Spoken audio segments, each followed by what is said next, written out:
नमस्कार दोस्तों, स्वागत है आप सभी का सरदाना ट्यूटोरियल पर। और मैं अंकित मालवी, आप लोगों का हिस्ट्री टीचर। देखिए, काफ़ी कुछ डिस्कस किया है हमने। अभी जो हमारा टॉपिक चल रहा है हम उसी की बात करेंगे। अगर बात की जाए तो फिलहाल हम बात कर रहे हैं लेक्चर नंबर 6 इंडियन हिस्ट्री। और जो टॉपिक है वो है मीडिएवल, वो है मुगल पीरियड। क्लियर। अभी इंडियन हिस्ट्री के मैंने आप लोगों को बता दिया है 3 पार्ट होंगे। तो पहला पार्ट हम पढ़ चुके हैं एंशिएंट इंडियन हिस्ट्री, जिसमें टोटल 12 टॉपिक्स हमने पढ़े हैं। और 12 टॉपिक्स में मैक्सिमम हमने उस एंशिएंट हिस्ट्री को कवर करने की पूरी कोशिश की है। अब देखिए, सेकंड जो टॉपिक है वो है medieval Indian history, it means मध्यकालीन भारतीय इतिहास। And in medieval period we are discussing the most important topic. Medieval period का जो मोस्ट इंपॉर्टेंट टॉपिक है वो क्या है? मुगल पीरियड या मुगल काल, जिसे कहा जाता है second golden era of Indian history. Indian history का दूसरा गोल्डन पीरियड, दूसरा स्वर्ण काल कहा जाता है किसे? मुगल पीरियड को। तो पहला किसे कहा जाता है? फर्स्ट। अगर सेकंड है तो पहला भी होगा ना। And the first golden period is known as Guptas period. गुप्त काल को या गुप्तों के काल को कहा जाता है first golden period of Indian history.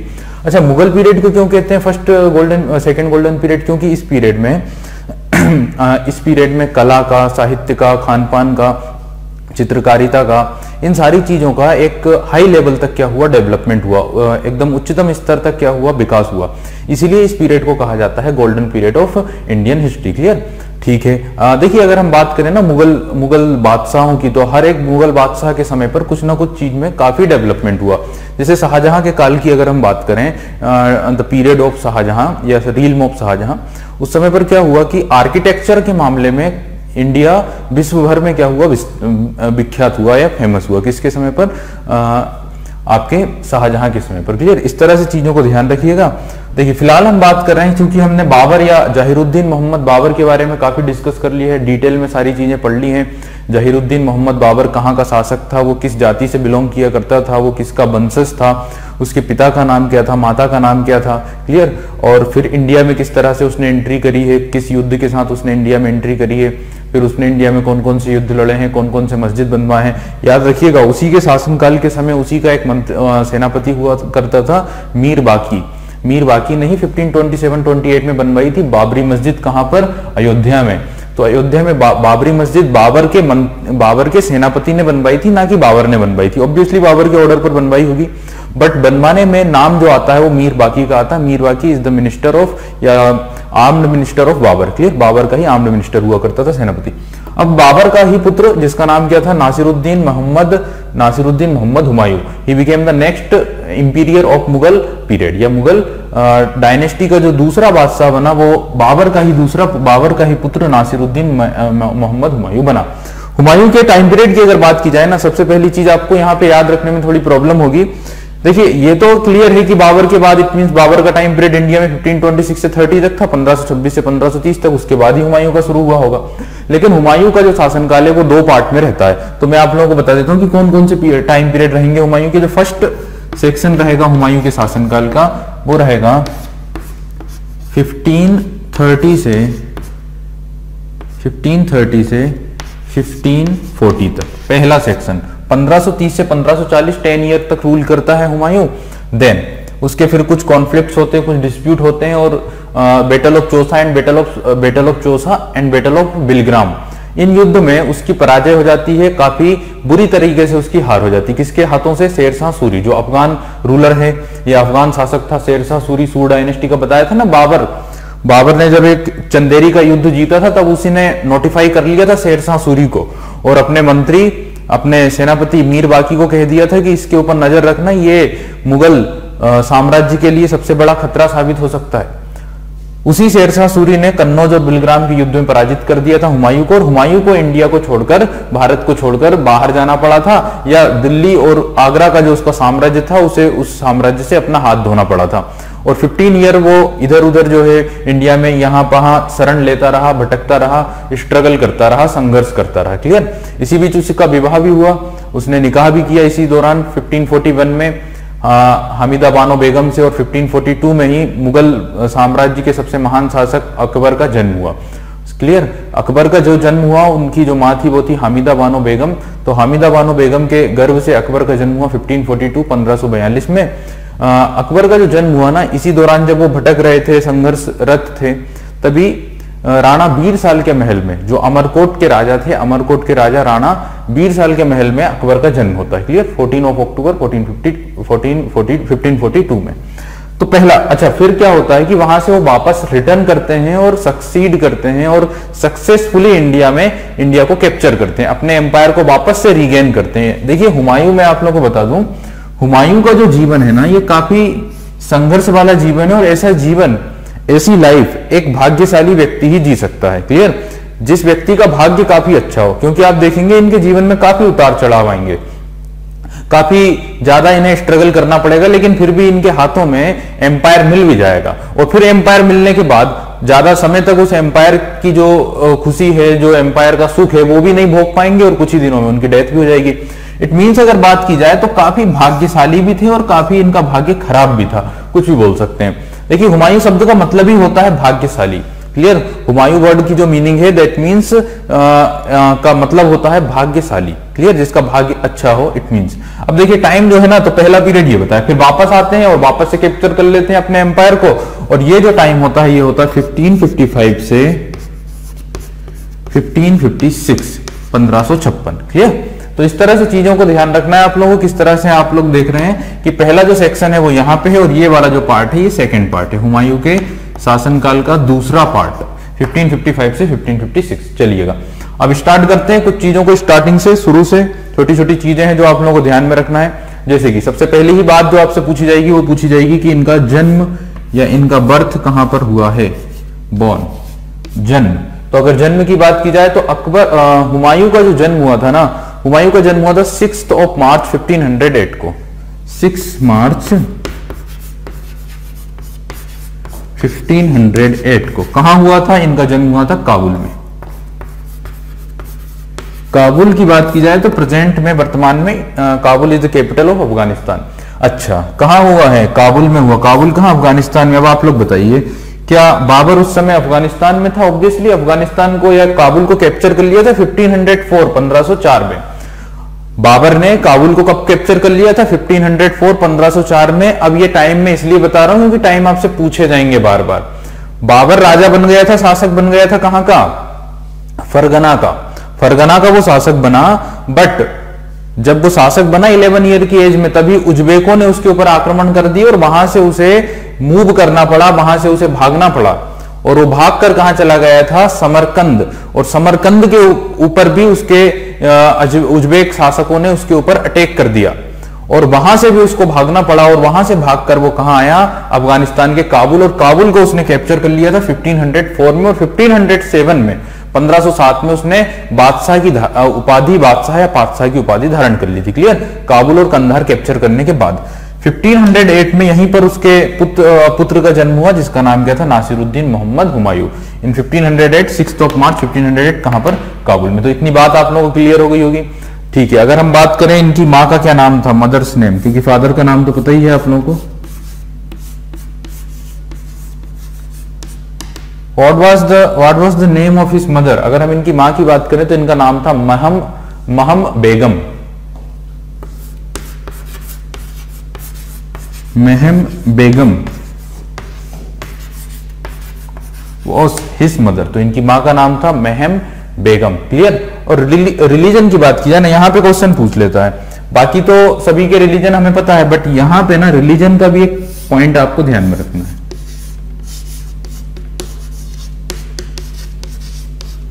Humayun का धर्म क्या था? अगर बात की जाए रिलीजन क्या था हुमायूं का, तो ऑब्वियसली आप लोग पहले ही आंसर दे सकते हैं कि हुमायूं का जो धर्म था वो सुन्नी था, क्योंकि बाबर का धर्म भी क्या था? सुन्नी था। तुर्कियों का, जितने भी तुर्कियां आए हैं उनका धर्म सुन्नी ही था।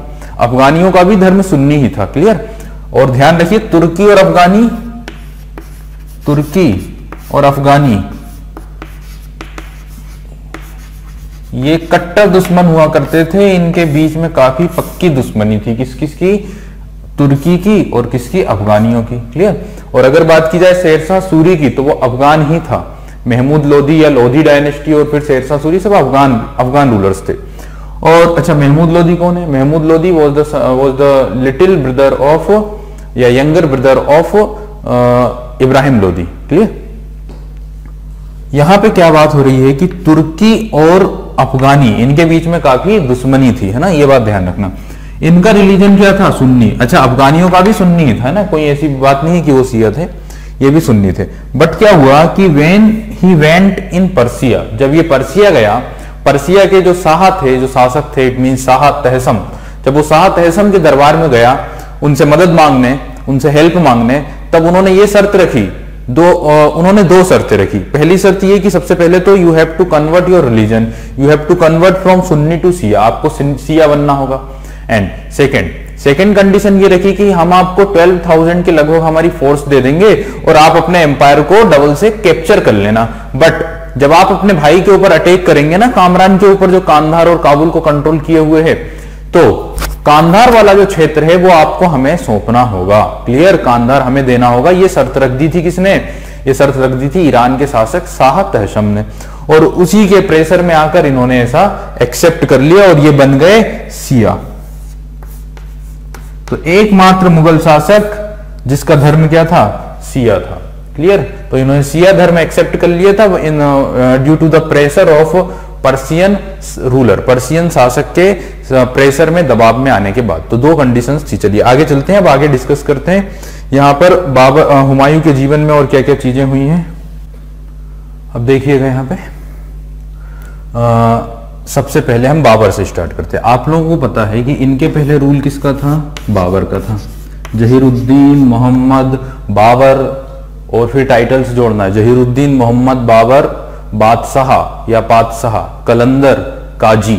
कलंदर की उपाधि कब ली थी? जब पानीपत का युद्ध जीत लिया था 1526 में, 21 अप्रैल को। देन उन्हें दिल्ली का काफी खजाना उनको हाथ में लगा था, तो उन्होंने क्या किया था? चांदी के सिक्के इशू किए थे, शाहरुख कॉइन्स और बाबरी कॉइन्स, और काबुल और कांधार की जनता को, जितने भी लोग थे उन सभी को एक एक कॉइन क्या कर दिया था? दे दिया था दान में। इससे काबुल की जनता काफी खुश हुई अपने शासक के प्रति, अपने राजा के प्रति, अपने बादशाह के प्रति, और उनकी इस दानशीलता से प्रसन्न होकर उनकी जनता ने ही उन्हें कलंदर कहा। कलंदर का मतलब होता है दानशील, जो बड़ा दान देता हो। क्लियर? या दयालु। और काजी की उपाधि कब ली थी? सॉरी, काजी नहीं, गाजी, है ना, कलंदर गाजी।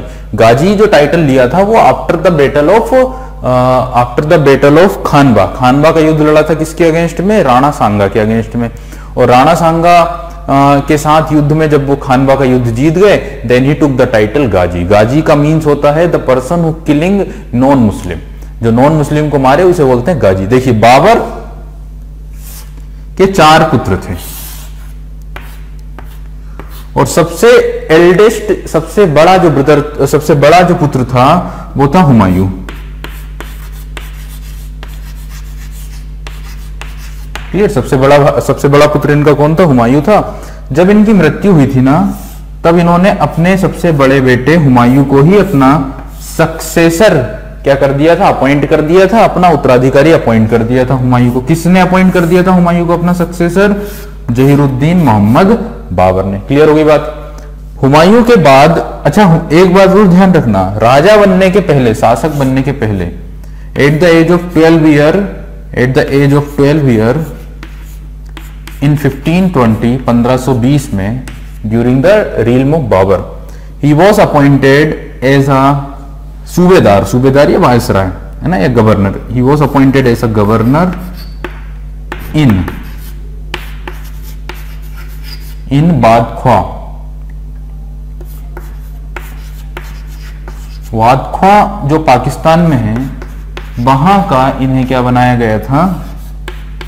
सूबेदार बनाया गया था। तो क्वेश्चन ये आ जाता है कि शासक बनने से पहले ये कहां के सूबेदार थे या कहां के गवर्नर थे? तो आंसर में आप लोगों को क्या टिक करना है? बादख्वा या वादख्वा। ये कहां पर है? ये पाकिस्तान में आता है ना, पाकिस्तान का एक प्रांत कहलाता है बादख्वा। तो यहां के सूबेदार हुए थे कौन? हुमायूं। ये बात क्लियर हो गई सभी को? At the age of 12 year in 1520 में ही, है ना। अब देखिए, हुमायूं के बाद जो दूसरा पुत्र था ना इनका, उसका नाम था कामरान। फिर तीसरे पुत्र का नाम था अस्करी।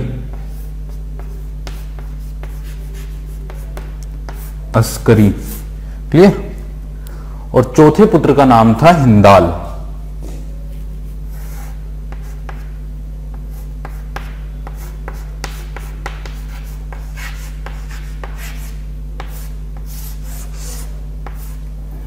तो इनके 4 पुत्र थे बाबर के, जिनके नाम है हुमायूं, कामरान, अस्करी और हिंदाल। क्लियर, ये बात समझ गए। अब ये मैं इसलिए बता रहा हूं क्योंकि तुर्की रूलर्स में ना एक परंपरा चलती थी, एक रिचुअल था तुर्की शासकों में या मंगोल शासकों में, क्योंकि बाबर भी तुर्की या मंगोली कह सकते हैं।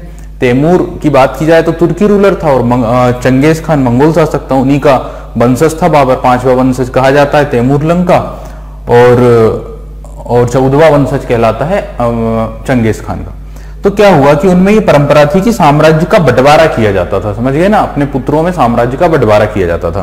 क्योंकि जब हुमायूं शासक बना, क्योंकि बाबर ने तो अपॉइंट कर दिया था सक्सेसर किसे, हुमायूं को, लेकिन जब हुमायूं शासक बना तो उसके जो भाई थे ना वो काफी ज्यादा गुस्सा थे, काफी ज्यादा उसके अगेंस्ट में थे, क्योंकि उन्हें अपॉइंट नहीं किया गया था, उन्हें कोई साम्राज्य नहीं दिया गया था, है ना। बाबर ने कोई भी एम्पायर का बंटवारा नहीं कर पाए, उससे पहले ही उनकी डेथ हो गई। क्लियर, अचानक से 1530 में जब उन्होंने युद्ध लड़ा था घाघरा का, तब उन्हें काफी इंजरीज या काफी चोटें लग गई थी, then he was dead, but he was not divide empire in his sons. So ये जो काम किया किसने किया, हुमायूं ने किया। हुमायूं ने शासक बनने के बाद पहला ही काम क्या किया, अपने सारे भाइयों में, इट मींस 3 भाइयों में अपने साम्राज्य को क्या कर दिया, बांट दिया, डिवाइड कर दिया। क्लियर, तो जो पॉइंट है वो ये है, he divide empire in his brothers, he divide his empire in his brothers. इसने अपना मुगल साम्राज्य अपने भाइयों में बांटना शुरू किया सबसे पहले।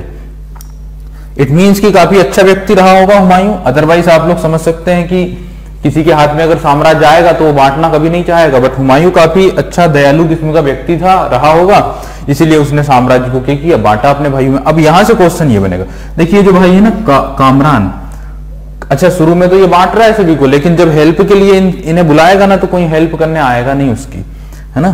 तो यहां पे हम बात करें कामरान की, तो कामरान को उसने दिया था काबुल और कांधार।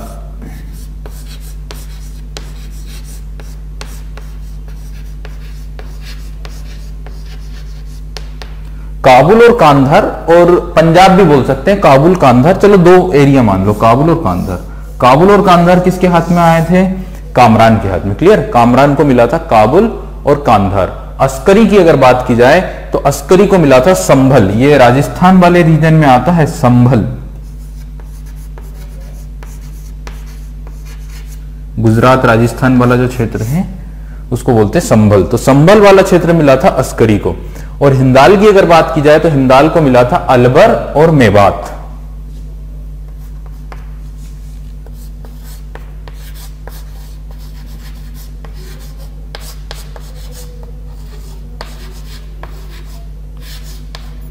अलवर और मेवाड़, अलवर और मेवाड़ है ना, मेवात नहीं है, क्या है, मेवाड़, अलवर और मेवाड़। तो ये इस तरह से इन्होंने क्या किया, अपने एम्पायर को डिस्ट्रीब्यूट कर दिया अपने ब्रदर्स में, अपने भाइयों में। अच्छा एक बात और, ये कहां का गवर्नर था, ये था बादख्वा का, और ये इतना दयालु था कि अपने भाइयों में तो एम्पायर को बांटा ही, लेकिन इसने अपने एक कजिन ब्रदर यानी अपने एक चचेरे भाई में भी साम्राज्य का क्या किया, बंटवारा किया। और इसका एक कजिन ब्रदर हुआ करता था जिसका नाम था सुलेमान मिर्जा। इसका एक भाई हुआ करता था चचेरा भाई सुलेमान मिर्जा। सुलेमान मिर्जा को इसने गवर्नर बना दिया, सूबेदार बना दिया, कहां का, बादख्वा का। तो ये बात भी ध्यान रखिएगा, he appointed his cousin brother Suleman Mirza in बादख्वा।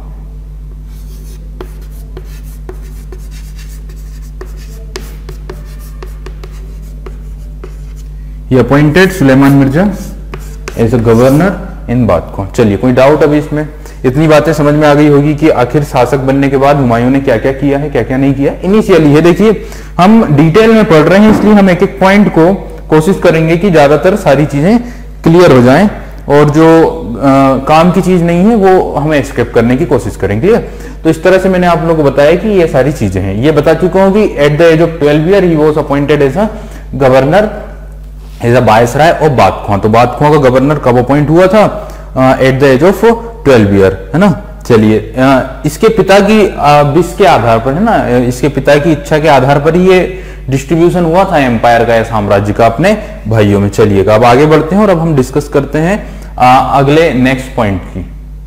चलिएगा तो अब यहाँ पे आप लोगों को बता दूं कि हुमायूं की ना एक बहुत बड़ी क्या थी, एक गलत आदत थी, काफी बेकार उसकी एक गलत आदत थी, जिस कारण उसको काफी परेशानी का सामना करना पड़ा, है ना।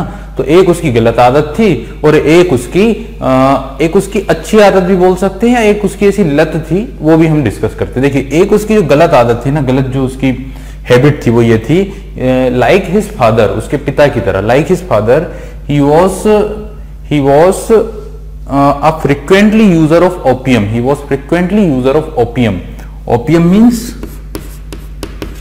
means होता है अफीम। He was frequently user of opium and opium के साथ साथ cannabis means गांजा, है ना। गांजा और अफीम, तो गांजा और अफीम का फ्रिक्वेंटली यूजर था, यानी इन्हें काफी ज्यादा यूज करता था, काफी ज्यादा इनका सेवन करता था। तो हम ये बोल सकते हैं कि एक प्रकार का नशेड़ी और एक प्रकार का गंजेड़ी या भंगेड़ी व्यक्ति था। ये भांग और गांजा का नशा किया करता था, समझ गए। और एक बार जब नशा कर लिया तो नशे में ही जो है टहला करता था और नशे में ही रहता था, कई दिनों तक नशे में पड़ा रहता था। तो ये इसकी एक काफी बेकार आदत थी कि ये ओपियम, कैनाबीस, गांजा, इन सारी चीजों का, अफीम वगैरह का क्या करता था, यूज करता था, उनका नशा करता था। और इसके पिता भी like his father, it means Babur also user of opium, है ना। और आप लोगों को पता है कि जब ये युद्ध लड़ा गया था, बैटल ऑफ खानबा के युद्ध से पहले ही बाबर ने कसम खाई थी कि अब वो कभी नशा नहीं करेगा, क्लियर, युद्ध के पहले। चलिए, तो ये ओपियम का यूजर था, एक प्रकार का नशेड़ी और भंगेड़ी या गंजेड़ी टाइप का एक इंसान रहा होगा हुमायूं। चलिए, लेकिन किस्मत अच्छी थी उसकी, बार-बार बच के निकल जाता था। अब देखिए यहाँ पे दूसरी चीज ये थी कि वो जो व्यक्ति था हुमायूं को एस्ट्रोलॉजी पर काफी भरोसा था। इट मींस कि स्टार्स पर काफी भरोसा रखता था। एस्ट्रोलॉजी इट मींस स्टार्स वगैरह, है ना, इन सारी चीजों पर काफी विश्वास हुआ करता था हुमायूं का। और ये चीज आप पूछी जाती है कि हुमायूं जो है हर सप्ताह के 7 दिनों में 7 अलग अलग रंग के कपड़े पहना करता था, क्लियर। सप्ताह के 7 दिनों में 7 अलग अलग रंग के वस्त्र धारण किया करता था Humayun. It means he was believe in astrology, है ना, ये विश्वास करता था एस्ट्रोलॉजी में, या हम बात करें कि स्टार्स वगैरह में, इन सारी चीजों में उसको काफी विश्वास था। अपने भाग्य पर या इन चीजों में उसको काफी भरोसा हुआ करता था, काफी वो अपनी आस्था रखता था। तो 2 चीजें मैंने बता दी आप लोगों को, एक तो ये काफी बड़ा नशेड़ी का टाइप का व्यक्ति था, भंगेड़ी टाइप का व्यक्ति था, और दूसरा ये काफी ज्यादा विश्वास किया करता था स्टार्स में या भाग्य में, ये आशावादी था। चलिए, आशावादी यानी होपलेस नहीं था, हुमायूं काफी ज्यादा होपफुल था, ये बात ध्यान रखिएगा। हमेशा आशावादी व्यक्ति रहा है हुमायूं, हमेशा उसने ये सोचा है कि हमेशा अच्छा ही होगा, इसीलिए वो इतना स्ट्रगल कर पाया और अपने साम्राज्य को पुनः या वापस से कैप्चर कर पाया। चलिए आगे बढ़ते हैं। अब यहाँ पे मैंने आप लोगों को उसकी एक अच्छाई और एक बुराई दोनों बता दी। अब देखिए, हुमायूं के 2 सबसे बड़े दुश्मन थे, 2 सबसे बड़े उसके राइवल थे। Humayun had 2 major rivals, Humayun had 2 major rival. अगर हम उसके 2 राइवल्स की, 2 दुश्मनों की बात करें तो 2 नाम बता दे रहा हूं। पहला नाम है गुजरात का शासक बहादुर शाह।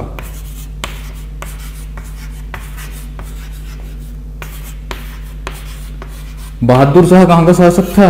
गुजरात का। तो गुजरात सल्तनत पढ़ी है हमने, है ना, गुजरात की सल्तनत पढ़ी है। इससे जस्ट लेक्चर नंबर 5 में हमने बात की थी, आई थिंक, हाँ, लेक्चर 5 में हमने डिस्कस किया था।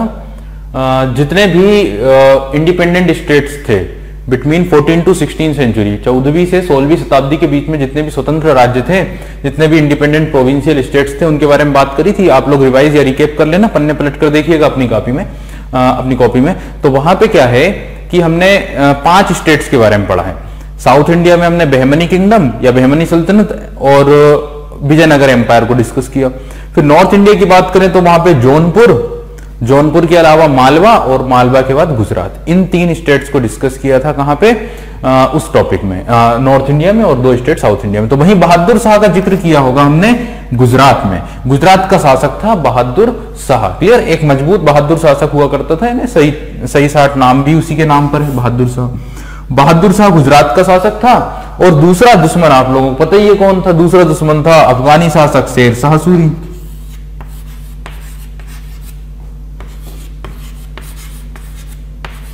ये शाह की जो टाइटल है ना, ये उसने बाद में ली है। है ना। पहले जो उसका नाम था वो शेर खान था। शेर शाह की जो उपाधि ली है जब वो युद्ध जीत गया था चौसा वगैरह का, तब उसने ये शाह की उपाधि धारण की थी। ठीक है, तो ये दो पक्के दुश्मन थे, उसके पक्के राइवल थे, जिनका नाम है बहादुर शाह और दूसरा नाम है शेर शाह। ठीक है। अब देखिए इन 1532 अच्छा उसके पहले इन 1531 की बात करें, 1531 की, तो मालवा में जो कालिंजर है, कालिंजर वाला जो क्षेत्र है, वहां के जो शासक थे, वहां के जो रूलर थे, वो अफगानों की हेल्प करने लगे थे। तो इन 1531 सबसे पहले जैसे ही शासक बना, हालांकि दुश्मनी काफी ज्यादा थी, प्रॉब्लम समस्याएं काफी ज्यादा थी, but in 1531 he attack on Kalinjar, Kalinjar पर अटैक कर दिया और कालिंजर के जो शासक थे उन्हें पराजित कर दिया। तो पहली बार अगर हम बात करें, पहला जो ईयर है वो 1531 का, जब when he attack on Kalinjar. हालांकि इतना इंपॉर्टेंट पॉइंट नहीं है। चलिए स्टार्ट करते हैं, इन दोनों के मुद्दे के ऊपर हम चीजों को समझेंगे। देखिए कभी ये इसे खबर मिलती कि यहाँ पे शेरशाह सूरी अपने एम्पायर को एक्सपांड कर रहा है, तो फिर ये शेरशाह सूरी के ऊपर चला जाता अटैक करने। इस दौरान इसे मौका मिल जाता और ये अपनी स्थिति को मजबूत करने लग जाता। फिर वो यहां पे जाता, तब तक शेरशाह सूरी को अगेन मौका मिल जाता और वो फिर अपने एम्पायर को क्या करने लग जाता, एक्सपांड करने लग जाता। तो ये काफी परेशान था इन दोनों से। क्लियर। हालांकि बहादुर शाह की जो समस्या थी वो 1535-36 तक कंप्लीट, या 37 में उसकी डेथ हो चुकी थी बहादुर शाह की, तो गुजरात वाली प्रॉब्लम सॉल्व हो चुकी थी। बट फिर एक बड़ी प्रॉब्लम थी, किससे, शेर शाह से या शेर खान से। ठीक है, अब देखते हैं सबसे पहले सिस्टमेटिकली। सबसे पहला पॉइंट 1532 इब्राहिम लोदी का ही छोटा भाई हुआ करता था महमूद लोदी। इब्राहिम लोदी का ही एक छोटा भाई हुआ करता था, कौन सा, क्या नाम था, महमूद लोदी। इसे खबर मिली कि महमूद लोदी जो है उसने अपने एम्पायर को एक्सपांड कर लिया है और जौनपुर तक अपना साम्राज्य बढ़ा लिया है। जौनपुर पर कब्जा कर लिया किसने, महमूद लोदी ने। Clear. Then he try to attack on him, तब हुमायूं ने कोशिश किया, आक्रमण किया किस पर, महमूद लोदी पर, है ना। महमूद लोदी की हेल्प कौन कर रहा था, महमूद लोदी की हेल्प कौन कर रहा था, शेरशाह सूरी भी। शेरशाह सूरी भी उसकी हेल्प में था, उसके साथ में था। तो इन 1532 ही अटैक ऑन महमूद लोदी, और ये जो अटैक हुआ, ये जो युद्ध हुआ, इस युद्ध को बोलते हैं बैटल ऑफ देवराहा। इस युद्ध का क्या नाम है, battle of Deoraha. That was fought in 1532, 1532 में लड़ा गया था battle of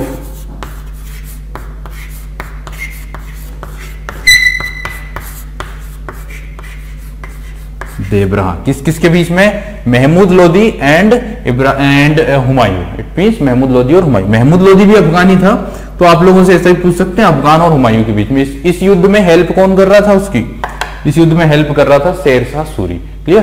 but this battle was won by Humayun. इस युद्ध को किसने जीत लिया, इस युद्ध को जीत लिया था हुमायूं ने। हुमायूं ने इस युद्ध को जीत लिया फाइनली, और वो सारा रीजन अपने कंट्रोल में कर लिया। ठीक है, कोई प्रॉब्लम नहीं, सारी चीजें अपने नियंत्रण में आ गई।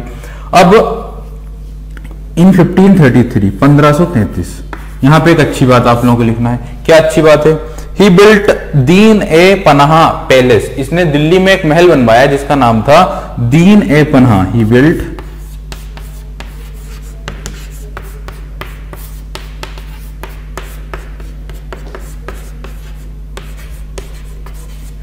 दीन ए पनाह, इन्होंने बनवाया दीन ए पनाह नामक एक पैलेस या एक महल। ही बिल्ट दीन ए पनाह पैलेस। तो इतनी चीजें आप लोगों को क्लियर रखना है यहाँ पे। चलिए आगे चलते हैं। ठीक है, ये बात हो गई, ये एक अच्छी बात हो गई कि एक महल बनवा दिया। अब यहाँ पे आ जाने के बाद वापस कहाँ आ गया, आगरा आ गया। आगरा आ जाने के बाद आप लोगों को पता है उसकी क्या लत थी, नशे की, गांजे की, अफीम की, है ना, भांग की। तो भांग का नशा किया करता था, तो इसीलिए इसे भंगेड़ी भी कहा जाता है ना। तो क्या हुआ कि वापस से क्या हुआ, ये अपने नशे की आदत में लग गए, और 1533 से 1534 तक ये समय इसने बर्बाद कर दिया। This time was waste by Humayun. ये समय बर्बाद कर दिया पूरा, किसके कारण, नशे और भांग के कारण समय बर्बाद हो गए। 1 साल का टाइम खत्म। इस बीच में इसे खबर मिली, इसके बाद इसे खबर मिली कि बहादुर शाह जो गुजरात का शासक है, वो अपनी शक्ति को, अपनी पावर को काफी एक्सपांड कर रहा है, काफी बड़ा क्षेत्र उसने कवर कर लिया है। और साथ ही यह भी खबर मिली हुमायूं को कि पुर्तगालियों की सहायता से, पुर्तगालियों की हेल्प से वो दिल्ली पर अटैक करना चाहता है, या हुमायूं को मारने की प्लान बना रहा है। कौन, बहादुर शाह। ये खबर जैसे ही मिली हुमायूं को, he went to Gujarat and attack on Bahadur Shah. Bahadur Shah पे अटैक कर दिया, किस पर? बहादुर शाह पे अटैक कर दिया किसने? हुमायूं ने। इन 1535 1535 इन 1535 he attack on Bahadur Shah.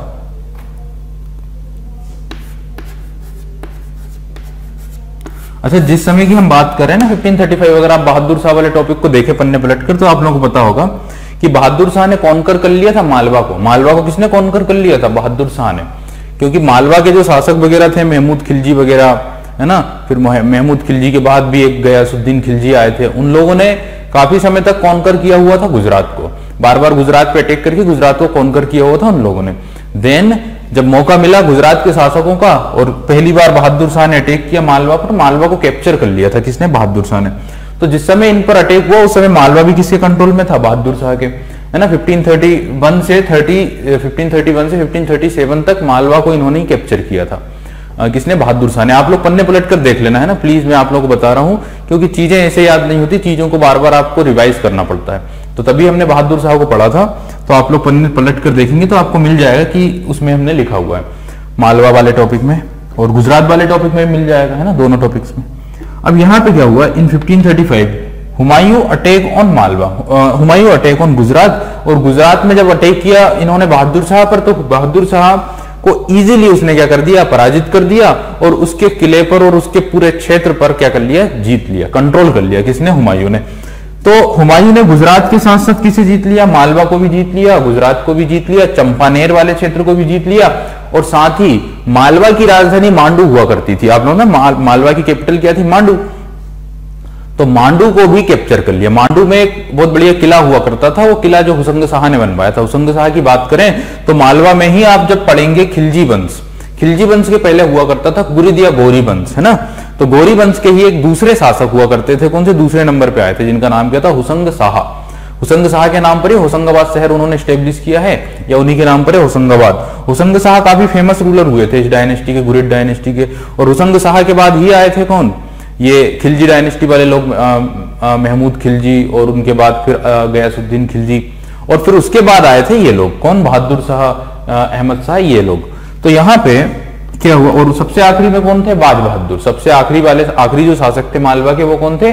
बाज बहादुर, है ना। बाज बहादुर मालवा के सबसे आखिरी शासक थे।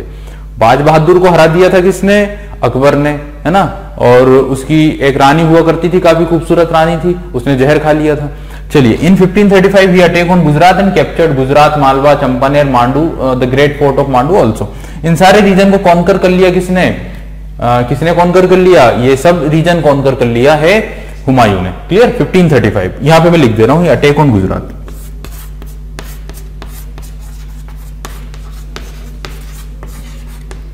Gujarat it mean GJ. ज्यादा समय तक गुजरात को ये कंट्रोल में नहीं कर पाएगा ना, मालवा को, है ना। क्यों? क्योंकि तब तक पावर और बढ़ जाएगी, लगभग 1 साल ही कंट्रोल कर पाया है। तब तक पावर बढ़ा लेगा कौन? शेर शाह सूरी। क्लियर? तब तक कौन अपनी शक्ति बढ़ा लेता है? शेर शाह सूरी। अच्छा, जब ये गुजरात में बिजी था तब इसे खबर मिलती है कि शेर शाह सूरी आगरा और दिल्ली पर अटैक करने की योजना बना रहा है और मुगल साम्राज्य के इन दोनों केंद्रों पर अपना कंट्रोल करना चाह रहा है। तो ये काफी स्पीड से गया, कहां की ओर? आगरा की ओर। काफी स्पीड से आगरा की ओर गया और आगरा को सक्सेसफुली क्या कर लिया? अपने कंट्रोल में कर लिया। इट मींस ही कंट्रोल कर लिया। किससे सेव कर लिया? किससे सुरक्षित कर लिया? शेर शाह से। शेर शाह से इसने अपने कैपिटल को और अपने रीजन को सुरक्षित कर लिया 1535 में। अब उसे करना यह था कि अब उसे जाकर बदला लेना था, अटैक करना था किस पर? शेर शाह पर। बट यहां फिर उसने टाइम क्या कर दिया? वेस्ट कर दिया। अगेन वो अपने लतों में, अपनी आदतों में क्या हुआ? फंस गया। एंड 1535 या 36 से 37 का जो टाइम था, 1 साल का, 1536 से 1537 का जो दौर था, 35 में तो गुजरात में था, 36 से 37 का 1 साल फिर से बर्बाद कर दिया किसने? हुमायूं ने। अपनी गलत आदतों, अपने नशेड़ी और गंजेड़ी जो उसके दोस्त वगैरह भी रहे होंगे, है ना, तो अपने वही नशों की आदत के कारण ही, भांग वगैरह की आदत के कारण ही उसने 1 साल फिर बर्बाद कर दिया। He waste 1 year time also in 1536 to 37। इस बीच अच्छा मौका मिल गया किसे? शेर शाह को। शेर शाह को अच्छा मौका मिल गया और शेर शाह ने अपने साम्राज्य को और ज्यादा क्या कर लिया? एक्सपांड कर लिया। साथ ही बंगाल को भी कैप्चर कर लिया। बंगाल अब किसके नियंत्रण में आ चुका था? शेरशाह के। जब ये खबर मिली किसे, हुमायूं को, जब हुमायूं को ये खबर मिली कि शेरशाह अपनी स्थिति को काफी मजबूत कर रहा है और धीरे धीरे उसने काफी कुछ एम्पायर डेवलप कर लिया है, जब इस तरह की सूचनाएं मिली हुमायूं को, then Humayun go to Bengal and attack on Shershah Suri. तो शेरशाह सूरी पर अटैक करने के लिए हुमायूं बंगाल पर गया और बंगाल पे अटैक कर दिया। किसने? किसने? हुमायूं ने बंगाल पर आक्रमण कर दिया। और चुनार का जो किला आता है बंगाल वाले क्षेत्र में, चुनार फोर्ट था, चुनार फोर्ट को इजीली कॉन्कर कर लिया हुमायूं ने। ये सब बात चल रही है 38-39 का दौर चल रहा है, लगभग 38-39 का दौर है। Humayun captured Chunar fort and captured also Bengal. Bengal को भी अपने कंट्रोल में कर लिया हुमायूं ने, चुनार का किला भी जीत लिया। और जो शेरशाह सूरी थे, Shershah Suri fled to Bengal and back to Rohtasgarh fort at Kannauj. तो यहां से भागकर वो कन्नौज आए और कन्नौज के बाद कन्नौज नहीं कहा, रोहतासगढ़ फोर्ट चले ना, कन्नौज बाद में आएंगे। तो वहां से शेरशाह सूरी ने बंगाल को खाली छोड़ दिया, क्योंकि हुमायूं के आक्रमण जब हुए तो वो और उनका पुत्र जो था वो वहां से जो भी अपना शाही परिवार था, अपनी जो फैमिली थी, परिवार के जितने सदस्य थे उन सबको लेकर, और जितना भी खजाना था, जितना भी वेल्थ था, है ना, बंगाल वाले क्षेत्र में जो थे, वहां से पूरा खजाना लेकर वो आ गए रोहतासगढ़ फोर्ट। रोहतासगढ़ किला जो बिहार में आता है ना, बिहार के एक जिला आता है बिहार का, वहां वो पहुंच गए, है ना, सासाराम पहुंच गए, अपने सेफ सिक्योरिटी में आ गए। क्लियर। और हुमायूं कहां है? हुमायूं बंगाल। हुमायूं ने पीछा ही नहीं किया। किसका पीछा नहीं किया? जब उसे पीछा करना था शेरशाह सूरी का, तो उसने पीछा ही नहीं किया, है ना, उसने जाने दिया। अब वो चला गया और अब सुरक्षित हो गया, अपनी आर्मी वगैरह स्टेब्लिश कर ली, और ये बंगाल में ही थे।